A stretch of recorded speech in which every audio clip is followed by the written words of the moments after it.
Hello, everyone, and welcome back to Unfiltered Vet Discussions. My name is Kelly, and I'm being joined by Phil and Peter and Stacey.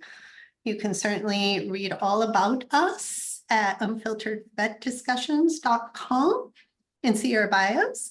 We're also on social media and on Spotify and multiple places where podcasts are heard. And also, if you want to actually see our faces, YouTube. So go check out what we're wearing today, I guess. Today we want to talk about how do you be taken seriously, or can you be taken seriously? It's around the word seriously. What does apply with that? And that can be by age, it can be by gender, it can be by topic of consideration. So I'm going to throw it out to the crew. Who wants to pick it up from here? Well, I'd love to hear, Stacey. We were kind of talking about the, how we got to the subject, like how this came up for you. Yeah, so I was hosting this webinar yesterday, and it was overcoming traditional girl rules that hold you back. And it was geared more towards women. But one of the attendees posed the question like, hey, how do I get myself taken more seriously? Like, I don't feel people respect me that much. I don't feel like they listen to me. I don't feel like my thoughts are valued at my job. How do I get people to listen to me? And it could be a scenario that you're a woman in a male dominated boardroom, or it could be the place I went to is when I graduated veterinary school, I was 25 and I looked like I was about 16. And until I was about 40, people would still say to me all the time, are you old enough to be the doctor? And that was a tough question for me to handle, especially when I probably wasn't really old enough to be the doctor in my own mind. It's an interesting question, mainly because I find myself having a hard time taking myself seriously because I'm one of these sarcastic, snide remarks make people laugh, and I don't want to be taken too seriously. But that's probably because I've reached a point in my life where a little bit of humor adds to the seriousness of the conversation. I think being taken seriously comes a little bit with how you present yourself from a body language standpoint, how you present yourself from a language standpoint, verbally language standpoint. And I think a lot of it has to do in how you feel about yourself and your reaction to others' comments to you. So my question, if this were a two-way conversation, would be, explain your situations, describe your experiences, and tell me why you think you weren't being taken seriously. As a doctor, like my situation was really just I'd walk in the room and people would say, are you old enough to be the doctor? They're used to seeing the older doctor that was there, the traditional white male, gray hair, Thank you. Yeah. And they're great doctors, so I get it, but I had to learn how to handle that question. And I tried on several different styles. One was humor. Like, I'm like, well, aren't you lucky you get, Dr. Doogie Howser today? Sometimes though, to be honest, it like really rattled me. It rattled me a lot in the beginning because I felt like they don't trust me. That's where I went immediately, which probably made me feel more intimidated and less confident. And, and I just want to share, I think that, a little bit what Peter was saying, and, and just going from my interpretation of a comment, and what fertile ground does my, confidence level or how I'm interpreting it. And I mean, by all means, Stacey, yes. Like, we walk into the room and then well, you're the technician. When is the doctor coming in? Or something like that. But it's one that if I'm already perceiving that as, they don't trust me, they don't, and then I spiral, in my head, I'm already at, they're never going to believe anything that I'm saying. I don't even know why I'm doing this. Like, and they can't hear all of this going on in my head. So I think part of it, and I'll speak for me, but just, what we do go through is a lot of it is, how are we interpreting it? Is that, am I allowing fertile ground, for that comment to impact?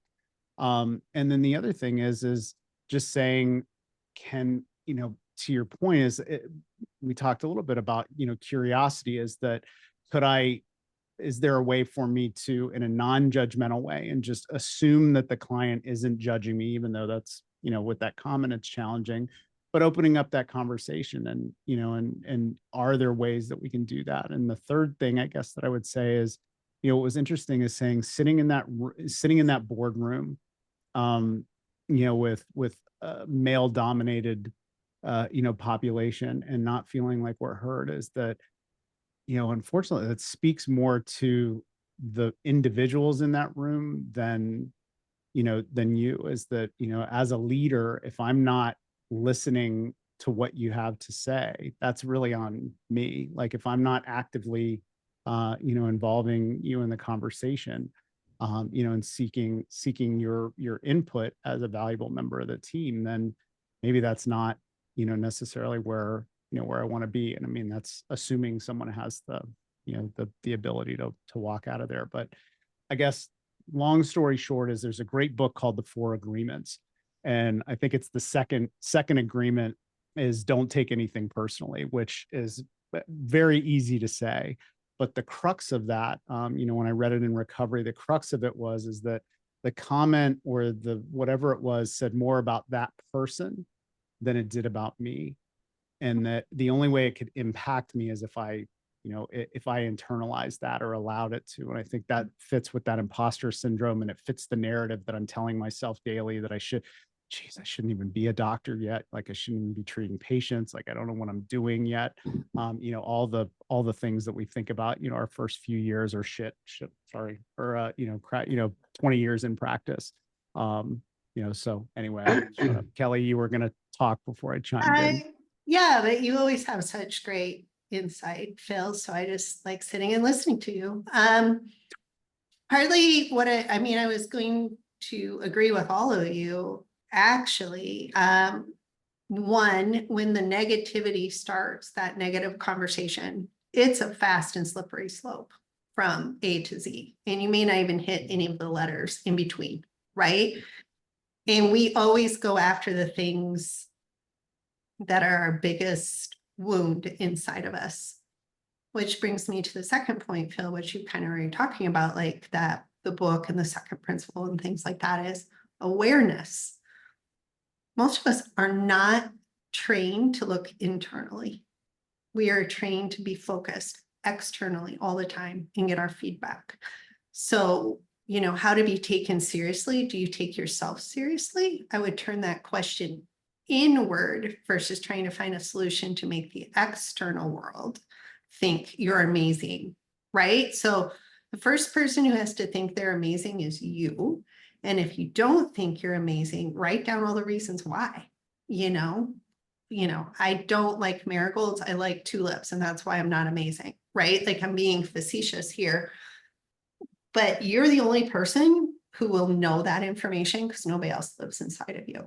And once you're okay with you, you can handle any situation, because you'll be like, yeah, okay, no. I'm just, and people won't even bring it up, because you just exude a sense of home. Like, people can tell when they can pick on people and when they can't, based on just the presence of the person. So, Peter?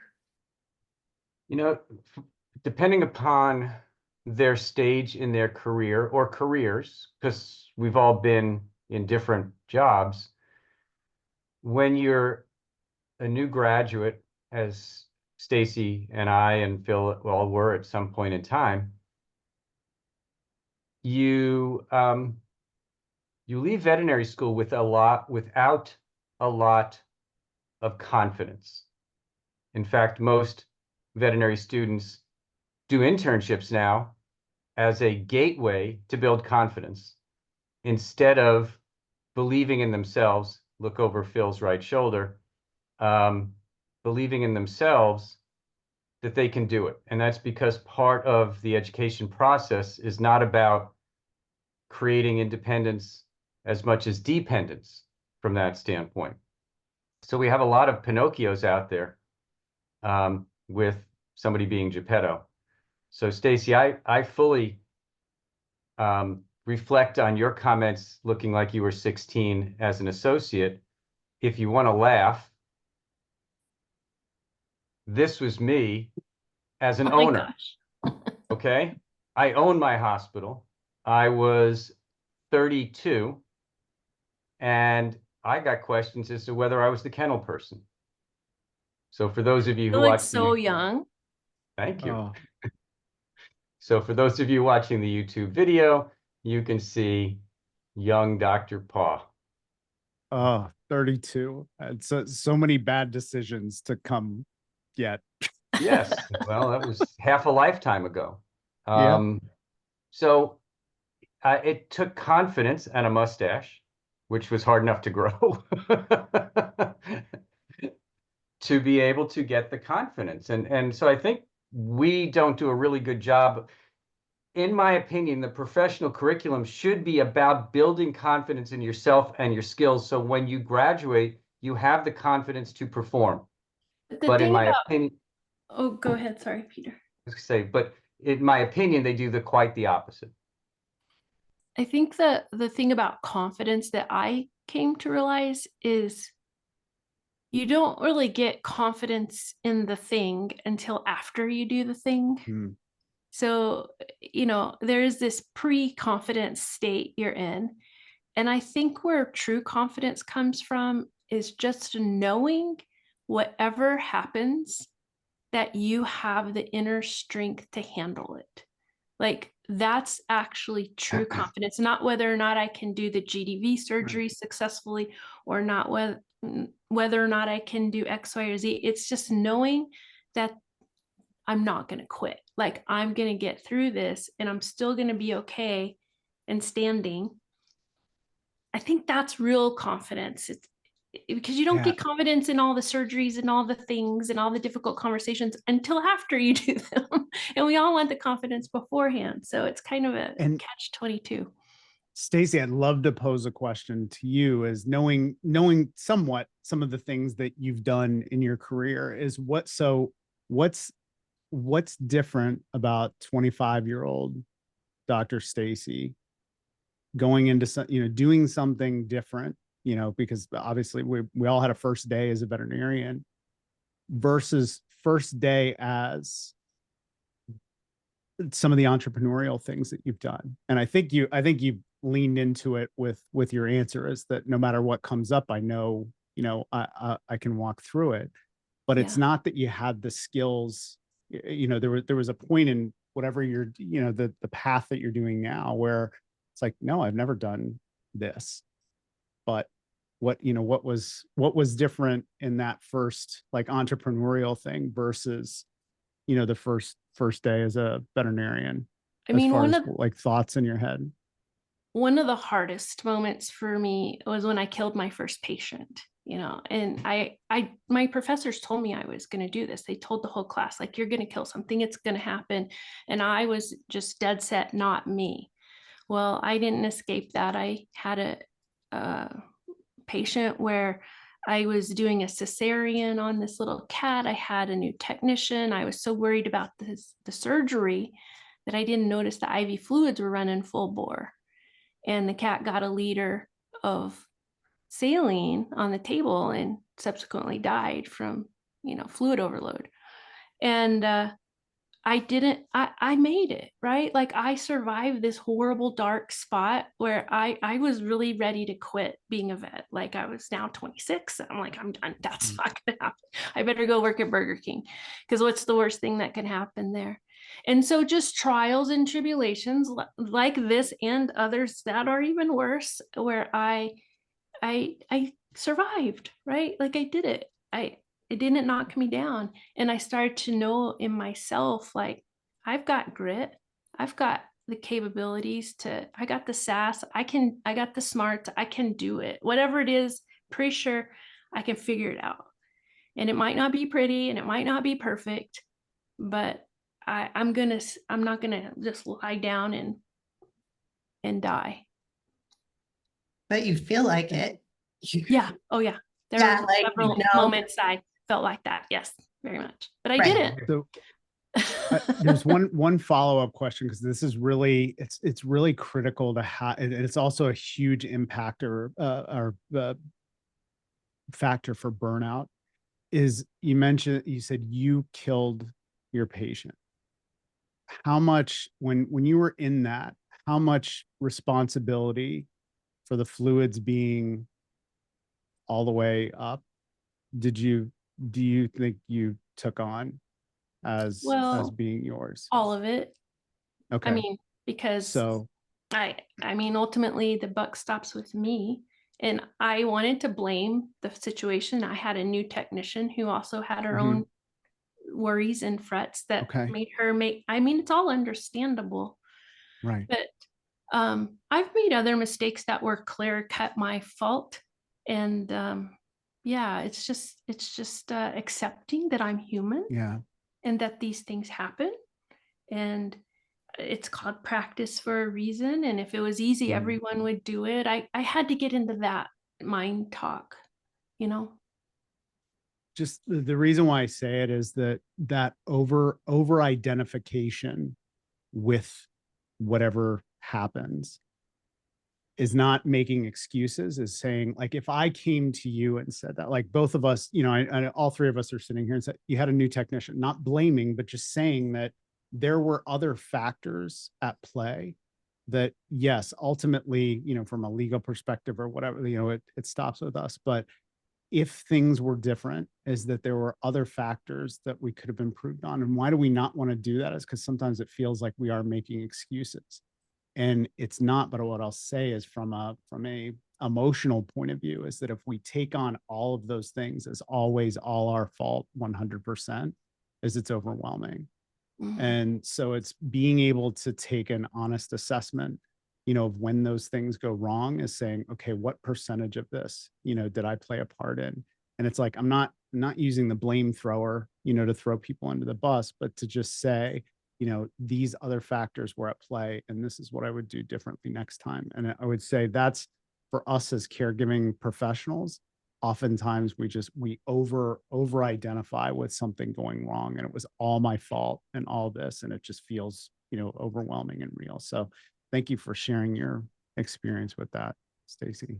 Thank you for giving me PTSD and remembering having a similar experience We and are going through it We the all sitting did. same here way. too.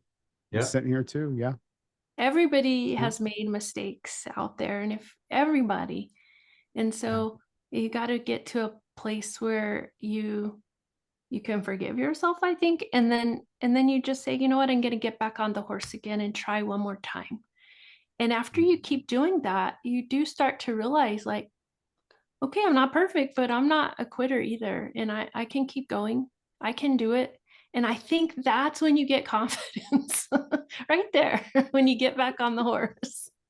Or just a Yeah. willingness to take the moment, learn from it, and go, okay, it happened once. How can I not do it twice? Like, one of my very first employers out of college looked me dead in the eye and said, I am going to expect you to make mistakes or you're not learning. You just need to talk about it with me.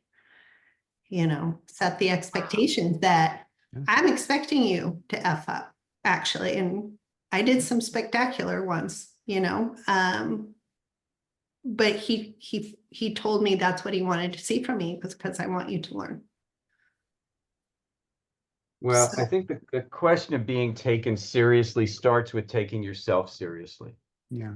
And I think that takes gray hair sometimes, takes competence sometimes, it takes falling off the horse at Mhm. times as well. And I think it takes a little bit of being unserious, just as you did. And you will find as I did in my experiences as a baby looking doctor, that you make jest of it. I remember a time when I told the client that I would go get the doctor, and I came back in and I said, I'm here. So, okay. So sometimes it's about, the flip side, we don't have enough time to dive into this today, is one of our problems in the profession is we take ourselves too seriously. We need to look at the flip side as well. And this goes back to a conversation that Phil and I had earlier about perfectionism. We sometimes take ourselves too seriously when being a little bit humorous might cut through some of that. Well, we will leave it there today, but thank you everybody for listening to Unfiltered Vet Discussions. Please join us again on our next episode. It does release weekly. Please leave comments, like buttons, and engagement. Until later, have a great week. Talk to you soon.